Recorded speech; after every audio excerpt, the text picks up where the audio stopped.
ছাত্ৰছাত্ৰীসকল সকলোকে এডুকেশ্যনেল চেনেলটোলৈ স্বাগতম জনাইছোঁ। আজি তোমালোকৰ পৰিৱেশৰ পাঠ 6 বায়ু আৰু আমাৰ চৌপাশ এই পাঠটিৰ অনুশীলনীত থকা কুৱেশ্যন আনসাৰসমূহ কৰিবলৈ চেষ্টা কৰিম।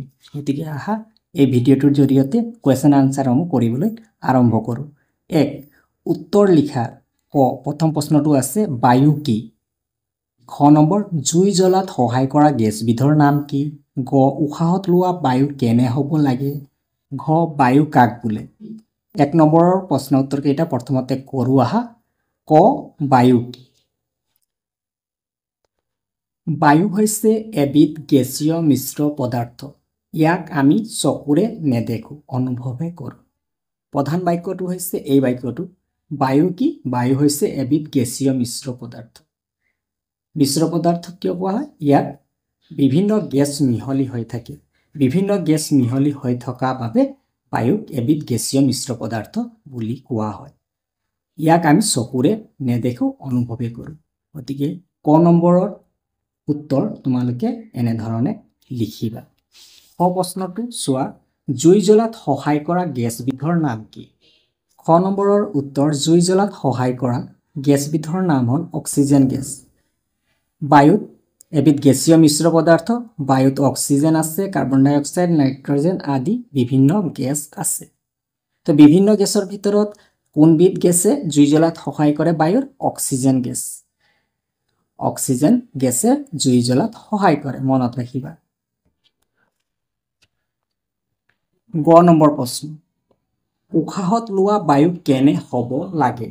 গ নম্বৰৰ উত্তৰ উশাহত লোৱা বায়ু নিৰ্মল হ'ব লাগে। আমি যি উশাহত বায়ু লওঁ সেইখিনি নিৰ্মল হ'ব লাগে। দূষিত বায়ু ল'লে বিভিন্ন বেমাৰ আজাৰ। দূষিত বায়ু বুলি ক'লে আমি কেনেকৈ গম পাম? বায়ুখিনি যদি গোন্ধায় তেন্তে সেই বায়ুখিনি বা লওঁতে কষ্ট পাওঁ বা গোন্ধ ওলায়, তেনেকুৱা বায়ু কি হয়? দূষিত বায়ু। আৰু যিখিনি বায়ু আমি জানো যে বায়ুৰ কোনো বৰণ নাই, কোনো গোন্ধ নাই, তেনেকুৱা বায়ু আমি ল'ব লাগে। গতিকে সদায় আমি নিৰ্মল বায়ু ল'ব লাগে। প্ৰশ্নটো চোৱা, বতাহ কাক বোলে? উত্তৰ চলাচল কৰা বায়ুকে বতাহ বোলে। যিটো বায়ু চলাচল কৰিব, এতিয়া আমি বিচনীৰে বেচিলে বতাহ পাওঁ, কাৰণ বায়ুখিনি চলাচল কৰে। তো চলাচল কৰা বায়ুকহে বতাহ বুলি কোৱা হয়। খালী ঠাই পূৰ কৰা।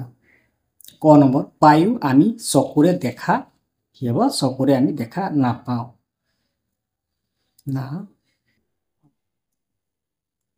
কেৱল অনুভৱে কৰোঁ, চকুৰে দেখা নাপাওঁ। জোৰেৰে বলা বতাহক কি বুলি কোৱা হয়? জোৰেৰে বলা বতাহক ধুমুহা। লিখিবা তোমালোকে, ধুমুহা বতাহ। জোৰেৰে বলা বতাহক ধুমুহা বতাহ বোলে। গ নম্বৰ প্ৰশ্ন, উদ্ভিদে বায়ুৰ পৰা গেছ সংগ্ৰহ কৰি প্ৰটিন তৈয়াৰ কৰে। আমি পাঠটোত পাই আহিছোঁ যে বায়ুত থকা আন এবিধ প্ৰয়োজনীয় গেছ হৈছে নাইট্ৰজেন গেছ। আৰু এই নাইট্ৰজেন গেছ গছ এজোপাৰ বৃদ্ধিৰ কাৰণে অতিকৈ প্ৰয়োজনীয়। তো বায়ুৰ পৰা গছ এজোপাই নাইট্ৰজেন গেছ লৈ শ্ৰীবৃদ্ধিৰ কাৰণে প্ৰটিন তৈয়াৰ কৰে। গতিকে ইয়াত লিখিবা তোমালোকে, উদ্ভিদে বায়ুৰ পৰা নাইট্ৰজেন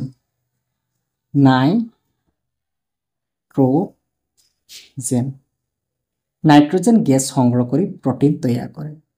তাৰ পিছৰ প্ৰশ্নটো চোৱা, বায়ু স্বাস্থ্যৰ বাবে হানিকাৰক। কেনেধৰণৰ বায়ু স্বাস্থ্যৰ কাৰণে হানিকাৰক? প্ৰদূষিত বায়ু বা দূষিত বায়ু। দূষিত লিখিবা বা প্ৰদূষিত লিখিবা। প্ৰদূষিত বায়ু স্বাস্থ্যৰ বাবে হানিকাৰক। গতিকে এইকেইটা আছিলে খালী ঠাইৰ প্ৰশ্ন উত্তৰ। তাৰ পিছৰটো চোৱা, শুদ্ধ উত্তৰটো বাছি উলিয়াই শুদ্ধ চিন দিয়া। নিৰ্মল। নিৰ্মল বায়ুৰ বৰণ আছে নাই? নিৰ্মল বায়ুৰ বৰণ নাই। বায়ু আমি দেখো, অনুভৱ কৰোঁ। অনুভৱ কৰোঁ। নম্বৰটো চোৱা, জীয়াই থাকিবলৈ সকলো প্ৰাণী আৰু উদ্ভিদক বায়ু লাগে নালাগে? শুদ্ধ হ'ব লাগে। প্ৰদূষিত বায়ু স্বাস্থ্যৰ বাবে হানিকাৰক হয় নহয়? উত্তৰটো হ'ব প্ৰদূষিত বায়ু স্বাস্থ্যৰ বাবে হানিকাৰক হয়। তাৰ পিছৰ 4 নম্বৰ প্ৰশ্নটো চোৱা, বায়ুৰ 4টা ব্যৱহাৰৰ বিষয়ে লিখা। বায়ুৰ ব্যৱহাৰ, ইয়াত 4টা বায়ুৰ ব্যৱহাৰ লিখা হৈছে। যে উশাহ নিশাহত বায়ু ব্যৱহাৰ কৰা হয়, বেলুন ফুলাবলৈ বায়ু ব্যৱহাৰ কৰা হয়, চকৰি ঘূৰাবলৈ বায়ু ব্যৱহাৰ কৰা হয়, চাইকেল ৰিক্সা গাড়ী আদিৰ চকাত বায়ু ব্যৱহাৰ কৰা হয়। বায়ু আন বহুতো কামত ব্যৱহাৰ কৰা হয়, তাৰে এই চাৰিটা ব্যৱহাৰ ইয়াত লিখা হৈছে। 5 নম্বৰ প্ৰশ্নটো চোৱা। 5 নম্বৰৰ ক প্ৰশ্নটো চোৱা। দূষিত বায়ুৰ পৰা হ'ব পৰা তিনিবিধ বেমাৰৰ নাম লিখা। দূষিত বায়ুৰ পৰা হ'ব পৰা তিনিবিধ বেমাৰৰ নাম হ'ল এলাৰ্জি, হাঁপানি, চৰ্দি। জ্বৰ কাহ হয়, চকু জ্বলা পোৰা হয়, শ্বাস প্ৰশ্বাসৰ কষ্ট, চকু পানী, হাঁওফাঁওৰ ৰোগ আদি বহুতো ৰোগ আছে। তাৰ ভিতৰত কেইটা লিখা হৈছে? তিনিটা। কাৰণ আমাৰ প্ৰশ্নটোত তিনিবিধ বেমাৰৰ নাম লিখিবলৈ কৈছে, গতিকে তিনিবিধ বেমাৰৰ নাম লিখিবা। এলাৰ্জি, হাঁপানি, চৰ্দি লিখা আছে। তোমালোকে আন বেমাৰকেইটাও লিখিব পাৰিবা, যিকোনো তিনিটা। বায়ু প্ৰদূষণ ৰোধ কৰাৰ 4টা উপায় লিখা। বায়ু প্ৰদূষণ ৰোধ কৰাৰ 4টা উপায়। খ নম্বৰৰ উত্তৰ, বায়ু প্ৰদূষণ ৰোধ কৰাৰ 4টা উপায় হ'ল গছ-গছনি বেছিকৈ ৰোপণ কৰা। গছ-গছনি ৰোপণ কৰি বায়ু প্ৰদূষণ ৰোধ কৰিব পাৰি। কল কাৰখানাৰ পৰা ওলোৱা ধোঁৱাৰ নিয়ন্ত্ৰণ কৰা। গাড়ী মটৰ কমকৈ ব্যৱহাৰ কৰা। ঘ মৰা জীৱ জন্তু আদি গাঁতত পুতি থোৱা। এইকেইটা উপায় অৱলম্বন কৰি আমি বায়ু প্ৰদূষণ ৰোধ কৰাত সহায় কৰিব পাৰোঁ। গ নম্বৰ প্ৰশ্নটো চোৱা। পাৰ্থক্য লিখা। ধুমুহা আৰু ফিৰফিৰিয়া বতাহ। জোৰেৰে বলা বতাহক ধুমুহা বতাহ বুলি কোৱা হয়, আনহাতে লাহে লাহে বলা বতাহক ফিৰফিৰিয়া বতাহ বুলি কোৱা হয়। এয়াই পাৰ্থক্য। জোৰেৰে বলিলে ধুমুহা বতাহ, লাহে লাহে বলিলে ফিৰফিৰিয়া বতাহ। 5 নম্বৰটো চোৱা। পানীত মাটিৰ চপৰা এটা পেলাই দিলে বুৰবুৰণি উঠে কিয়? পানীত শুকান মাটিৰ চপৰা এটা পেলাই দিলে বুৰবুৰণি উঠে, কাৰণ মাটিৰ চপৰাৰ ভিতৰত সোমাই থকা বায়ুখিনি ওলাই আহে আৰু সেই ঠাইখিনি পানীৰে ভৰে। শুকান মাটিৰ চপৰাটোত যি বায়ু সোমাই থাকে, সেই বায়ুখিনি ওলোৱাৰ বাবে আমি পানীত কি দেখা পাওঁ? বুৰবুৰণি দেখা পাওঁ। এয়া হৈছে 5 নম্বৰৰ আনচাৰ। এয়াই আছিল পাৰ্ট 6 অনুশীলনীৰ প্ৰশ্ন উত্তৰসমূহ। গতিকে সকলোলৈকে ধন্যবাদ জনাই আজিলৈ সামৰিলোঁ।